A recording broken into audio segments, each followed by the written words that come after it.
When we struggle with fertility, we as women often blame ourselves. If you remember in an earlier episode, Jess talked about telling her husband he could leave her since they couldn't get pregnant. And I talked about the guilt I had that my husband's first wife could have given him a baby and I couldn't. Maybe this is because our bodies are supposed to be carrying and providing nutrients for 9 months. But today we want to shift that mindset of putting all of the blame and guilt on ourselves. It takes an egg and a sperm to make a baby.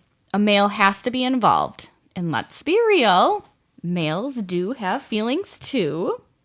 Therefore, in today's episode, you will hear from our husbands in their very first Steal the Mic episode. The most important factor to a healthy well-being is feeling connected. Welcome to From There to Here, a safe place where we will explore some of life's adventures so that you do not feel alone. Wait, we gotta plan this. It's recording. Just stop. Hold on. We gotta. Yeah, this is like We didn't even finish our first beer. we are men. We like to plan. Yeah. You don't even need to, just converse. All right. Well, I guess we're Feelings. feelings is part of the thing today. I guess. I'm feeling. Wait, we gotta it. do our heart lens. I'm feeling this beer.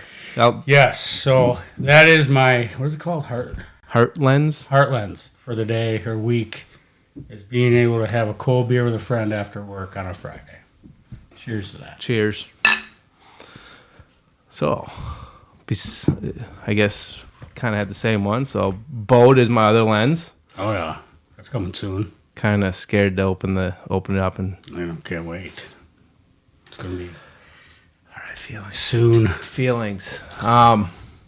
Fertility. F word. Yeah, The F word came up a lot.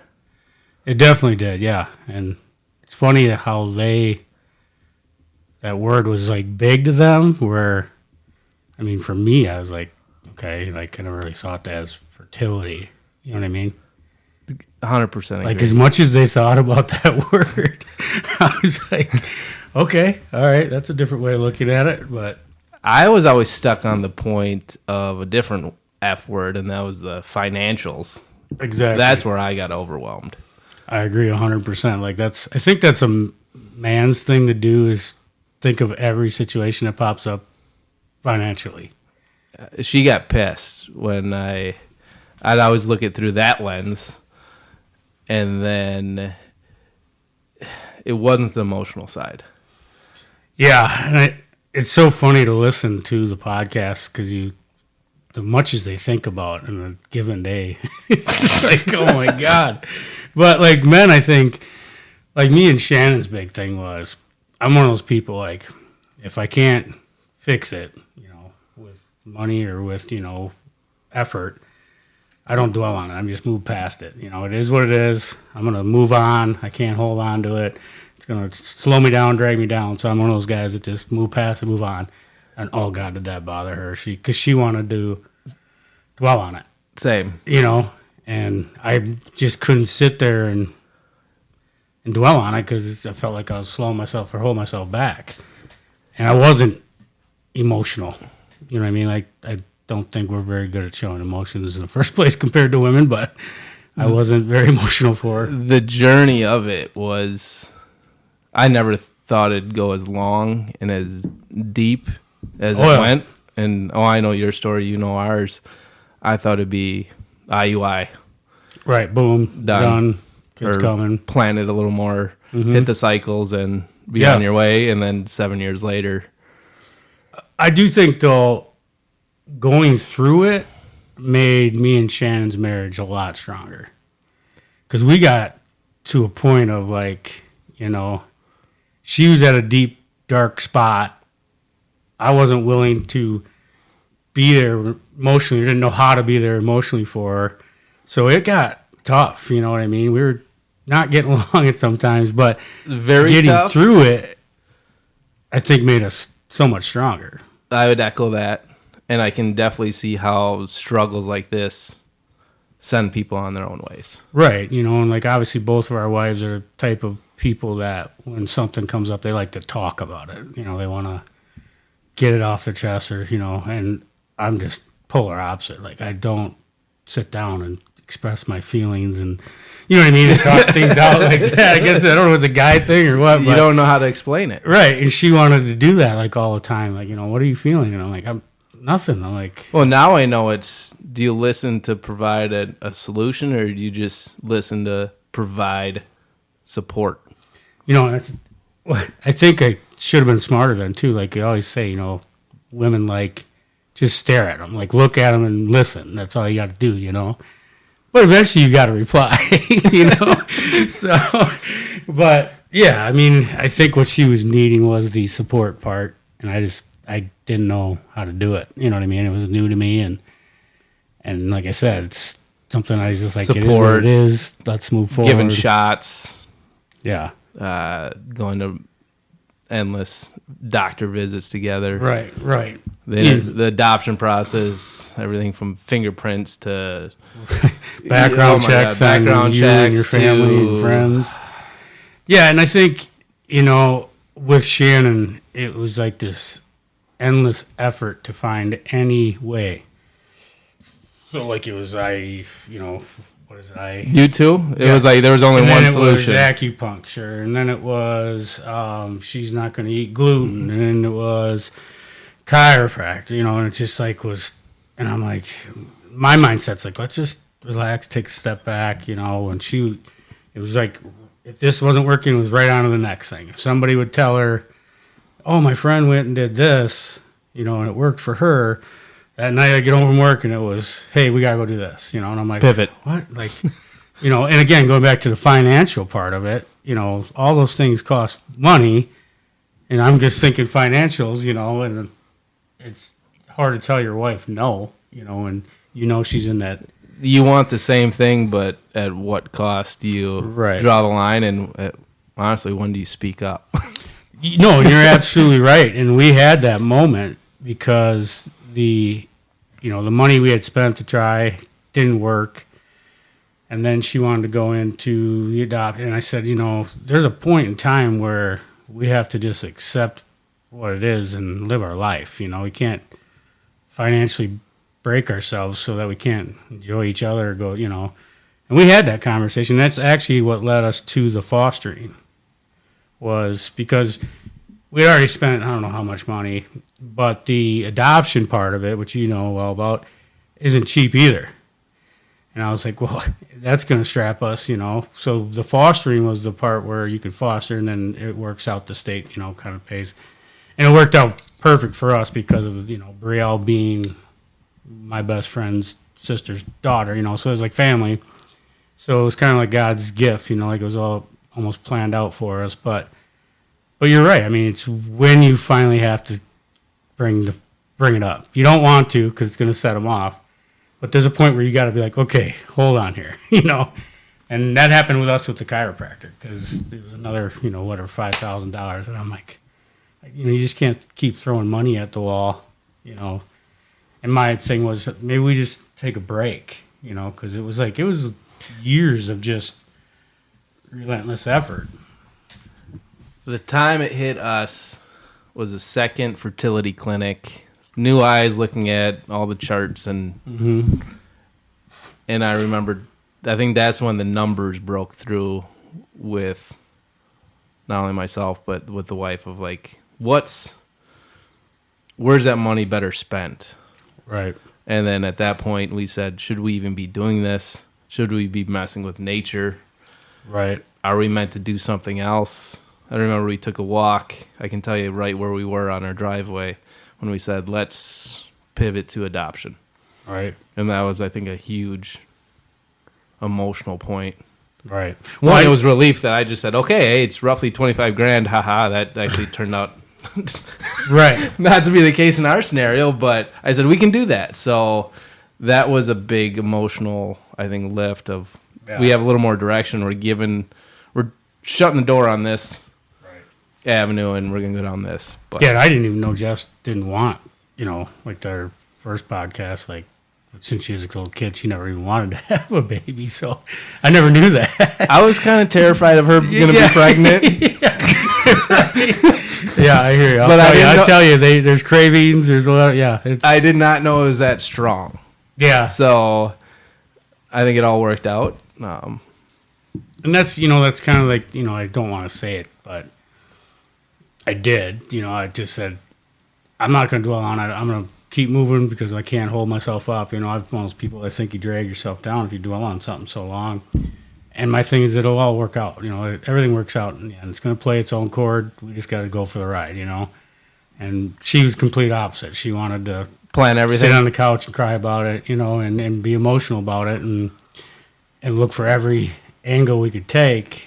And I was just kind of, let's just ride out. Kind of like this. They do a lot more planning coming into these podcasts, and I just cracked a beer and wing it. Let's just wing it. And that's kind of how I went about a lot of decisions in life. I know you couldn't plan it. I've maybe had that happen to me more where things work out, and I'm a believer, just roll with it because it's never going to stay the same or pan out like you planned it anyway, so just wing it. Right. And I don't know. It's just funny listening to the podcast and realizing how much different women's minds work to ours. It's not a laughing matter. And the thing that actually really surprises me is when we were kids, I don't remember ever hearing about people's parents having trouble having babies. And the reality is, like, with me, like at work, I have friends that I work with that are going through it. There's a lot. I mean, I don't know what the actual numbers are. Very common. But it's very common now for people to not be able to get pregnant. And I don't know what it all leads, what's causing it or whatever, but it's kind of shocking because when we got into it, it felt like it was just me and Shannon because all her friends were having kids at the time, which did not help because, that just made it worse, where she had to be happy for them, but inside, she's hurt. I remember a lot of those car rides after meeting the babies, and but then she would be mad. Right. But she was mad at herself for being mad because it's you're supposed to be happy. Yep, and that's exactly but it just resurfaced. It ripped the Band-Aid off, and then it, you dreaded some of those. Yeah, you come home and you can't fix it as a man. You just had to listen, and that's the hard part. I mean, I think for both me and you, or the man in this part of it, the women take it personally, like it's their fault, and they just dwell on it, where we, it is what it is kind of theory. But, going through it and now realizing and that's why I'm happy they're doing this podcast, because I think a lot of people are going through it, don't talk about it, and not realize that the person you're probably talking to is going through the same, because there is so many women and men that are having a hard time having kids. It's very common when I bring things up. People will say, hey, me too. And it's shocking, like you say, how common it is, but how you don't hear about it. Right. Jess has always been pretty open about talking about it with family, friends, Facebook posts, and she gets a lot of great feedback. Thank you for sharing, because there is that common thread. Right. And people bury it. And I think that's the worst thing you can do is bury it because, it doesn't stay buried. I think, and Jess is that outgoing person, and that probably helped her through it. But Shannon, if I remember right in the beginning, kind of closed down, You feel like something's wrong. Right. What's wrong with me? What's wrong with us? And then she started opening up, and then, obviously when you guys started going through it, I think Shannon was, I don't want to say excited, but happy that she could be there for Jess, because she knew what Jess was going through, because she just went through it. You know what I mean? Like, yep. You're not alone. Right.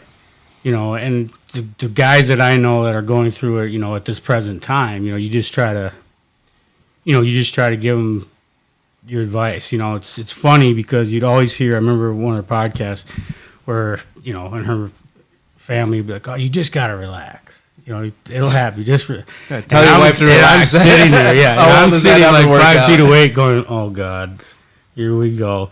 And it's like the worst thing you can say, because it's like somebody that's just completely pissed off, and you just walk up and say, hey, just relax. It's not that easy. You know, especially when they think about it 24/7. You know, it's not that how it works. You know, and then you also got the, oh, but I have these friends. You know, once they adopted, boom, they were pregnant like right away, and I'm like, okay, you know, like I'm happy for them, but you know, it's just those aren't the things that your wife wants to hear. But and even for us, we had Bree, and it was years till we ended up getting pregnant, which was obviously a shock to both of us, and then it being twins was even bigger. You want to talk about financials? I was like, I felt pregnant, great, and then she calls, like, we're having twins. I'm like, oh, okay, that's awesome. I remember when it was shared with me that you guys were pregnant with twins. I was like, no way. Right. Poor Ben. And it just went straight to that. It was that crazy. But I'll be honest with you, I think that was the hardest part for me, because I instantly went to the fear of, we better not have any problems. Like, instant in my head, I go, oh, please, Lord, don't have her lose them or have difficult. Let this go smoothly. She's been through enough. You know what I mean? Like, that was my first, to be honest with you, I was like excited, but then when I was alone, I was like, oh, God. We got pregnant once, and I was ecstatic because it was the first time we got that positive. Mm-hmm. Thought it never could happen. I'm like, well, that's a step. Right. And then she did not want to she was almost terrified of it because she didn't want to, like you just said, have a problem. And it wasn't a day or two after that test. Right. And we got the terrible news and, the miscarriage. And then it just, once again, ripped open some wounds. Right, and then you have to go back and patch that up. And it's exhausting from just an emotional. I never experienced as many emotions as the whole fertility and all that. The 7 years, you just thought it had happened, and like I was saying, it makes your relationship, because it puts a damper on your relationship. Because you get done with work Friday, you come home, and when you're dating, you weren't planning. You were both excited to go do something. Whatever. It changes. And during this, they're not. That you come home and they don't want to do anything. It was tough. Well, your sex life can turn into an app, and it's not it's more aimed at just the producing a kid than it is the enjoyment, the romantic side of it, and that was very tough. Shannon would, hey, it's time, let's go. Exactly. Shannon had it like documented down to almost the minutes in the day. I'd be just watching the game or something, come in, let's go. I'm like, what? We're going. Like, sounds great, but you're right. But it just was like it wasn't fun. Like, you know what I mean? It almost felt like a job. Like, but that's where their mind goes. Like, she had gone and figured out the exact month, day, and I'm like, whoa, what? Full moon, right? Yeah. And I'm like, all right, well, you're right. Because it took the enjoyment out of it, or the spontaneity or whatever out of it. But you got to do it, obviously. Like, it's I wasn't saying no, but yeah, it's a tough thing for relationships. But I do think, and I think like you and Jess got stronger. I think that me and Shannon got stronger. I mean, I bet there's a lot of relationships that don't make it through the tough part of this, because like I said, you can go months with them not wanting to do anything, and you want to go out to dinner, or you want to go, and they're just, and they don't want to be around friends with their kids, and those kind of things. And you got to understand it, you got to accept it, but it's not easy, But I'll be honest, like when my fear when Shannon did get pregnant, to please, Lord, let this go smoothly, she amazed me, because I thought that's where her head was going to go, and that would be her worry the whole time. And it was the polar opposite. Like, never. Like, she was so positive about it. And thank the Lord, it went perfect. But, my head was just going to, oh, please, let this happen. Because that's the last thing she needs is, we had Bree, but, that just like you said, it would have opened up a bunch of wounds, And I mean, I think we're both lucky with Jude and Brielle. And I do think that's, like watching Jess, once Jude came, the mom came. You know what I mean? Like, it's fun to watch that transition in her, and the enjoyment and the smiles and even with you, like when you pull up on the boat, and you grab your boy. I mean, like, those are the things that we always wanted. Never knew if we were going to get, but we loved our wives. So we had to come to the reality of, I'm not leaving you because this isn't going to happen. But it was tough in my head. I had to accept this maybe not be happening. You know what I mean? And for us to go get our boys and hug them, and it's awesome. But I think there's a lot of people going through this that don't. They don't share. Up. Right. They don't. Not that I ever wanted to share. Looking back on it now, you have to. You have to let them out, and just. Someone might have that similar story. Someone might have advice on just the next step to get through. Right. And I was never, like, when I met Shannon, I was closed off because of my upbringing. I had a lot of rough times, so I went through everything alone. So it was me against the world kind of thing, and I didn't open up to anybody, And when I met Shannon, the polar opposite that wants to discuss everything, she had to teach me almost how to, open up. But now, like I said, that people I know that are going through it, I also feel like it's my job to go in there and not just say, hey, if you ever want to talk about it, I'm more than happy to, and they do, and it feels good to be able to be there for them, like, hey, you're not the only one, and it's tough. I get it. I went through it. Like, it's funny you said that because one of my buddies was talking about he's like, God, it's like, it's on a timeline now and we're going to have sex. He's like, it's like ridiculous. He's like, it's almost no fun. And I just start laughing. I go, I totally know what you're saying. Tip of the iceberg. Tip of the iceberg. And he laughed too. So it was good to get him to kind of, open up and be able to tell him that, I know people that have gone through the same thing. But there's not, I don't know, and you guys may, but I don't know a couple that it didn't work out in the end. It may have been not the timing. It might have been years later, but it ends up working out either through an adoption or finally getting pregnant. But you know what I mean? So you got to have a little faith that right, if you really want a kid, the world will present you with a child. It might not be how you planned it, but a lot of my life went that way. Well, yeah. I mean, it's even with our careers, with everything, we do. There's a plan. Have faith. You don't know it, but you got to believe. And like I said, it works out. It might not work out the timeline we want, but it seems to work out in the end, And that's, thank God, That's because it's tough. But very tough. A lot of emotions that I've never had to deal with. Definitely surfaced. Saw emotions from Jess that I never thought I'd have to encounter and how often and how deep. Yeah. So just the curve of learning emotions, because we always buried them. Yeah. You just let them roll off your back. You don't talk about them. Right. You're tough. Just keep going, but you have to let it go. It works out, and have faith. And the sad thing is that's the male, chauvinist that, you learn, because that's the way, maybe it's our generation, but that we were kind of brought up, You didn't just come over and cry on like buddy's shoulder, But it's funny because when you do, one of my best friends had kids young, and he's got 4 great kids, and I was over there a lot with them. They all call me Uncle Ben, and that helped me being around him, just made me feel better. But he was always there for me because he knew how much I wanted to be a dad. He knew how tough it was for me, but he was always the one that I could vent, And then I realized, it's not too bad to open up and, express your feelings.